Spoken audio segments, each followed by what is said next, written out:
Kampo ng Brave 14. Hindi na alarma sa recantation ni Gutesa. Larawan ng maleta delivery ni Gutesa ipinakita. Matapos ang ilang buwang pagkawala, muling lumantad ang dating Marine at dating security personnel ni dating Congressman Ko o Saldi Ko na si Sergeant Orly Gutesa.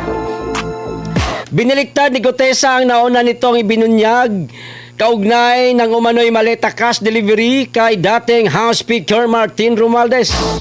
Ayon kay Gutesa, inalok siya ng pera at scholarship para sa kanyang mga anak kapalit ng kanyang pagtistigo at pagbasa ng affidavit laban kay Romualdez sa Senate hearing noong taong 2025.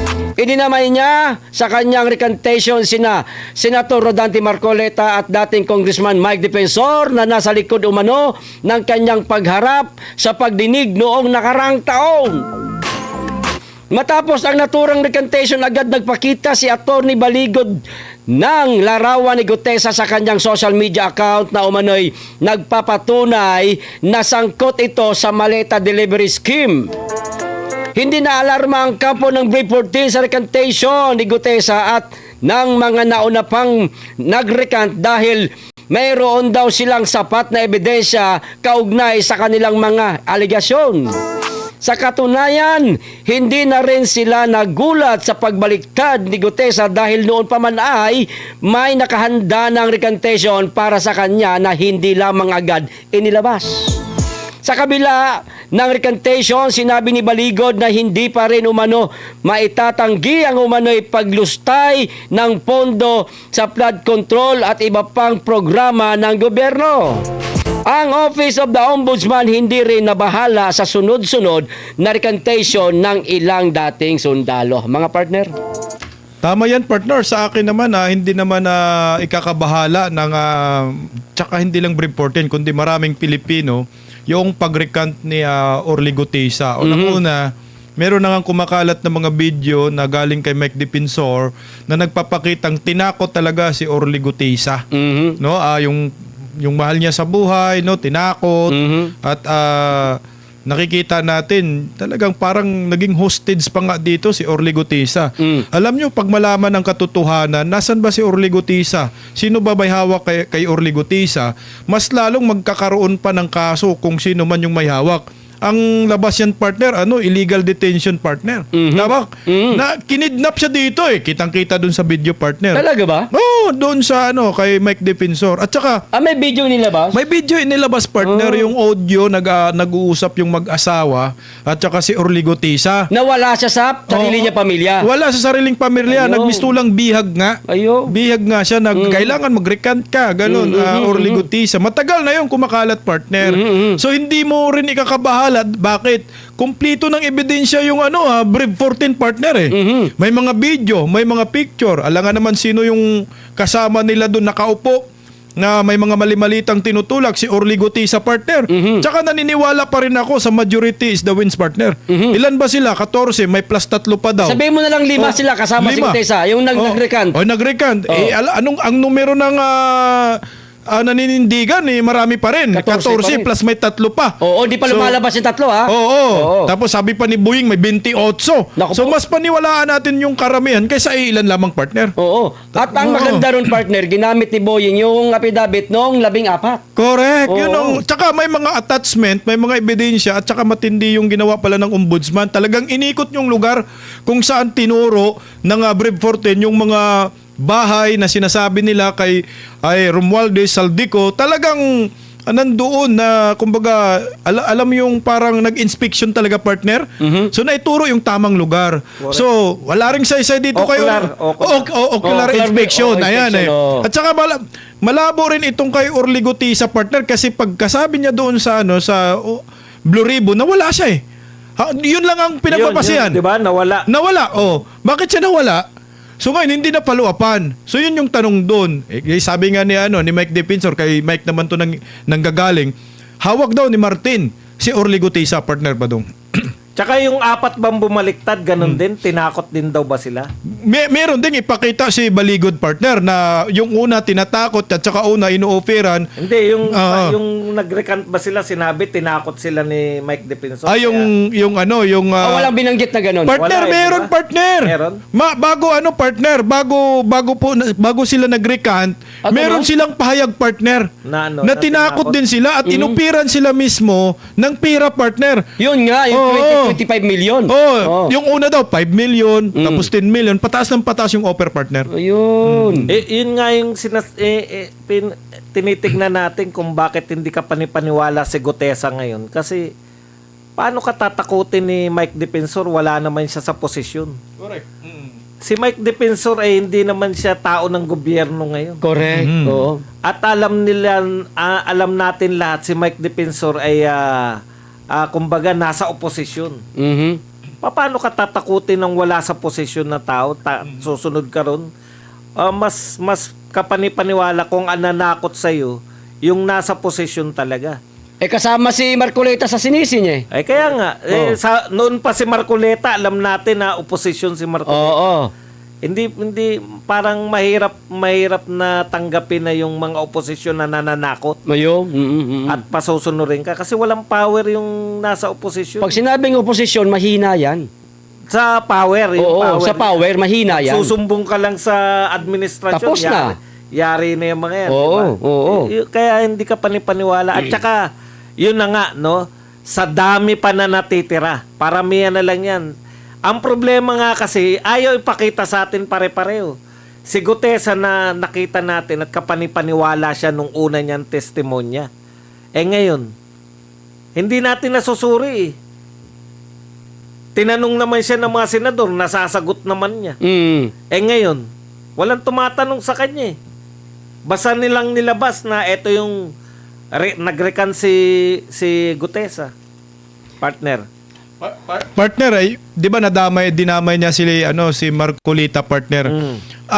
Yung dulo sinabi, inoperan daw siya ng scholarship program ni Marcolita at saka ni Mike Defensor. Yun yung affidavit ni Orly ngayon, nag-recant, no? Partner, walang ganun, partner, ha? Kasi nga, siya rin mismo dito sa kanyang affidavit, number 12, partner, ang sabi niya dito, makatulong ako, guna ako dyan, sir. Kaya lang, sir, ang inaalala ko lang po yung pag-aaral ng mga anak ko. Oh, yun. So, ibig sabihin, siya yung humingi, partner, ng scholarship. Yung affidavit niya, winasak niya sa dulo, partner. So butas na butas yung affidavit ng recantation ni Gutesa. Kasi dito, partner, walang offer. Walang offer, hindi siya nag-offer si Marcolita at si Mike sa kanyang affidavit. Pero ang ending, nag-offer daw, partner. Siya yung humingi. 'Di ba? Siya yung nag-approach. Anong ibig sabihin yun? Nagparinig ka. Pero wala ngang offer na nangyayari, partner. Napaka-imposible naman na ganun ang magiging sistema ni Senator Rodante Marcolita dahil sa affidavit niya ng number 12 din, partner. First time nila nagkita ni Senador Marcolita. Correct. Tapos, ang tawag niya kay Senador Marcolita, pare. Ba? Oh, bakit Ganon? pare? Sumalalim yung relasyon nila. Magkumpare, kakakita lang ninyo. First time lang kayo nag-meet, partner. Pari na kagad? Pare na kaagad. At saka talagang ang affidavit na ito is scripted, partner. Inamin rin naman niya sa video na sabi ilagay daw doon si Mike Defensor at saka si Marcolita na sisisihin niya, bibidyuhan siya. Ayun. Ito na nga yung affidavit na nangyayari. Ang sabi sa video, sabi ng asawa, bakit ba ang dami ng statement mo umabot ng 23? Sabi ni Orly Gutesa, hindi ko alam bakit ganun kadami. Sa video bakit ganun kadami? Sila may gawa Video yan. niya, Ni Orly Gutesa. Nung inilabas na ng GMA News, partner, ulitin na natin yung istasyon, umabot ka ng 23 yung statement niya. So tumama nga sa video at saka yung inilabas ngayon na recantation affidavit ni Orly Gutesa, partner. Ayun. At ito pa, partner, no, may may hamon lang ako dito kay dating Marines Orly Gutesa, partner. Kasi lagi niyang sinasabi at alam naman na nating lahat yan, talagang pinangalandakan niya sa publiko, mga partner, na siya di umano'y tinakot Oh, tinakot ng kampo nila Marcoleta Aha. at Mike Defensor para magsalita nung mga nauna niyang nasabi Parang, doon sa Senado. parang nabaliktad nga partner eh. Oo, sige, sige, Gutesa, ganito, sir. Kung talagang totoong tinakot po kayo, Maglagas ng ebidensya. oo, yan, ni Gutesa, ni Marcoleta, Oo. at ni Mike Defensor, kung nagawa ho ninyong magsagawa ngayon ng video, may yung kumakalat ngayon Oo. na parang may binabasa siya. Oo. Kung nagawa nyo po ngayon yan, ba't di nyo po ilabas? Correct, na Sir, na tinakot ka. Yes. Screenshot man lang ng mga conversation ninyo. Posibleng wala kang natanggap na mga text message kung talagang totoong tinakot ka. Ilabas mo rin sana yung mga ebidensya na yan para paniwalaan ka namin. Pero kung mga sinasabi mo lang sa isang video, kahit kami, kaya namin gawin yan eh. Correct. Na kami, tinakot ni ganito, ganyan, para kami hindi na magsalita laban kay Ang ganito. tanong yung patunay. Oo. Paano mo patunayan? Oo. Sa halagang, depende sa'yo. Depende sa malita. Di ba? Oo. Pero partner, alam mo, sayang lang yung sinimula ni Orly Gutisa. Yun na nga Sikat eh. na siya eh. Oh, kasi hinangaan natin yun eh. Hindi, sinaluduhan talaga siya. Talagang tingin natin bayani, di ba? Oo. Akala natin bayani, tambaluslos pala. Kaya nga eh. Sabi nga ng iba daw, sabi naman daw ng iba na wag naman daw masyadong sisihin. Oo. Kasi kahit papaano, meron naman daw naging ambag. Yung ambag niya naging... Wala na eh. Oo, nawala eh. Natutunaw kasi nirecant niya. Nabura yung ambag niya eh. Siguro yung Bakit naman hindi natin sisisihin? Di parang sinabi natin na tama siya. tama siya. Correct, Hindi, oo. kailangan Kung hindi sisihin natin natin siya, partner, kasi sabi na lang natin, nandun na yung awa natin, pero sana ay maawa rin siya sa ating mga Pilipino na karamihan lahat binha, partner. Yun na nga. Kaya, Oo. At Gutesa, ganyan din ang attitude natin kung si Gutesa palalagpasin natin, Oo. hindi natin titirahin. Oo. Hindi rin natin titirahin si Joel Villanueva at Correct. si Jesus Escudero. Oo, Ayun, hindi oh, pwede. diba? Oo. Hindi po pwede. Tsaka partner, Dapat may consequence yung Correct. kanilang ginawa. kasi sinayang niya yung tiwala ng maraming Pilipino. No, sayang. Sayang talaga. Lalo na tayo, partner, mga political vloggers, mga Duterte supporters. Talagang humanga tayo doon kasi mantakin mo ang laki ng binangga niya, Martin Romualdez. Siya lang ang nagpangalan doon, partner, ha? nung time na... Saldico. Oo. At saka, partner, useless yung recantation ni Orly Gutisa. Dahil nung after sa Blue Ribbon Committee, pinagtiba yan ni Saldico. Sinabi ni Saldico na totoo lahat ng sinabi mo. Walang mali doon. O ako ay naniniwala na nag-deliver ka ng mali-malitang pera. Sa kanya pinagtibay ni Saldico. Dito nga sa brief 14, partner, hindi pa lumabas si Saldico, di ba? No. Ito sa kanya nga, yung unang statement niya, sinabi na ni Saldico, lahat yan ay totoo, partner. Partner, ito may tanong ko sa inyo. Ganitong sa kanyang recantation statement, partner, dininay niya na si Romualdez sangkot sa mga mali-malitang pera na yan. Dininay niya si Romualdez samantalang nung mga nauna niyang sinabi sa Blue Ribbon Committee ni Marcoleta noon. Na pwede siyang tanungin ng mga senador. Oo, nakakasabwat si Martin Romualdez tapos ngayon bigla niyang binago. Nag-recant nga siya, Partner, sa palagay niyo ba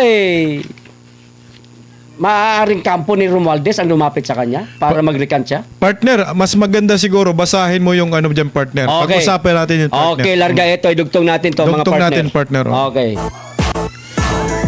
Kampo ni Romualdez itinangging sangkot sa pagbaliktad ng mga dating bodyguard ni Saldico. Itinanggi ng kampo ni dating Speaker Martin Romualdez ang aligasyong may papel sila sa pagbawi ng testimonya ng 3 dating bodyguard ni Saldico. Ayon sa abogado ni Romualdez na si Attorney Adi Pajardo, walang pamimilit o pagkukumbinse sa mga dating bodyguard na bawiin ang kanilang mga pahayag. Nauna nang sinabi ng mga ito na naghatid sila umano ng pera kay Romualdez bilang kickback sa mga flood control project. Sinabi ni Pajardo na isinumite lamang nila ang mga recantation affidavit bilang bahagi ng ebidensyang hinihingi ng ombudsman. Inaasahan ding ihahain ng kampo ni Romualdez ang supplemental counter affidavit na naglalaman ng testimonya ng 25 individual. Partner. Alam mo, partner, nakakaduda nga yung ginawa ng kampo ni Romualdez. Aha. bakit pag-recant ni Orly Gutisa, bigla silang nagsalita. 'Di ba? Nagpatawag ng press-con. Aha. After pagtawag ng press-con, nag-file sila ng counter affidavit, partner. Mhm. So anong ibig sabihin noon? Napaghalataan lang po na meron kayong kinalaman dito para sa akin na kung titingnan natin yung sitwasyon. Bakit ngayon bago mag-recant si Orly Gutisa, di naman maingay ang kampo ni Romualdez, partner. Mhm. Pero ngayon, after pag-recant, ang ingay nila na tila bang napaka-defensive nila. Mahalata mo naman, mababasa naman yan ng taong bayan. At higit sa lahat, yung recantation ni Orly Gutisa, sino bang nakinabang dyan? Si Romualdez, at ngayon na nga'y ginamit nila sa sagot nila dyan sa Sandigan Bayan, partner, o sa Ombudsman, partner, Badong. Ako, duda rin ako sa...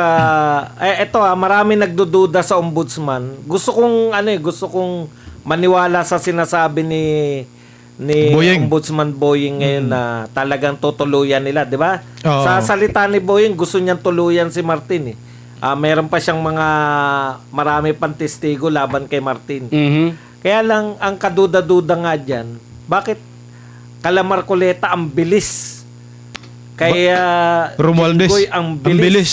Samantalang to kay Romualdez, Tagal. buhat nung nagsimula yung unang investigasyon, naroon na kagad si Romualdez eh.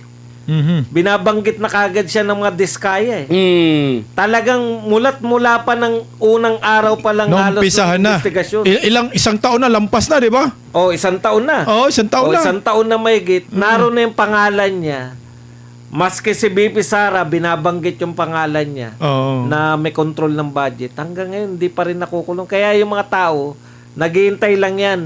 Kapanipaniwala yung sinasabi mo ngayon, Boying. Yung test, depende kung si Martin ay makakasuhan ng plunder at makukulong. Kasi kung hindi, tama yung paniniwala ng tao sa Erasin na ito ay optics. Correct ka dyan, partner, kasi nga, sampal din to kay Pangulong Bongbong Marcos, partner, kasi sa SUNA, binanggit niya yung pinsan niya, partner, pinsan, di ba? Mhm. Na kamag-anak. So, ibig sabihin, ang punto niya doon, Wala nang iba. ipapakulong niya si Martin, di ba? Oo. Ipapakulong niya si Martin, pero bakit iba yung kahinatnan ngayon? Para bang mapawalang sala pa si Martin Romualdez at hindi mapupush yung kanyang kaso ngayon, partner, dyan sa ombudsman, hindi mapunta sa Sandigan Bayan. Nilinis pa ni Bongbong ng administrasyon tuloy itong si Martin Romualdez dahil sa recantation ni Orly Gutisa, partner. Tsaka partner, dagdag ko doon sa sinabi ni partner Badong na maaaring optics nga lang itong laging sinasabi nitong ombudsman. Kasi nga, kung sakasakali nga namang tutuluyan nila itong si Romualdez, mga partner, nagsalita na si Romualdez eh. Yun. Sinabi niya na ba, hindi ako papayag na ako lang malalaglag. Isasama ko kayo. Oo, may isasama ako. Kaya ganyan ang nangyari. Kaya nalinis na tuloy, partner. Oo, kaya yan ang ginagawa ngayon ng ombudsman, partner. Parang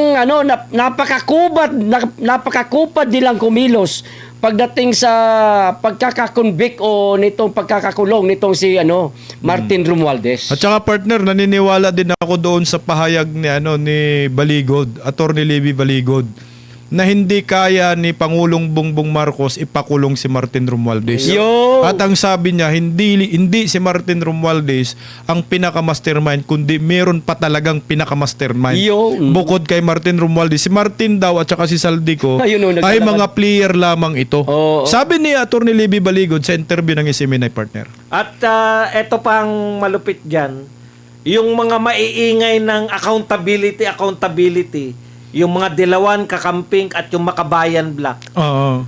Parang natutuwa pa sila na Mag-recant. nagpapaliktaran yung mga Oo. testigo laban kay Martin. Kaya nga, partner, no? Nakakapagtaka, masyado kayong mainit kay BP Sara dito sa magkano lang, 125 25 million. Tapos 73 million na lang pala yung 73 lang yung merong notice of disallowance. Samantalang dito, trilyon ang pinag-uusapan natin. Mhm. Okay lang sa inyo na nag-recant yung mga tao?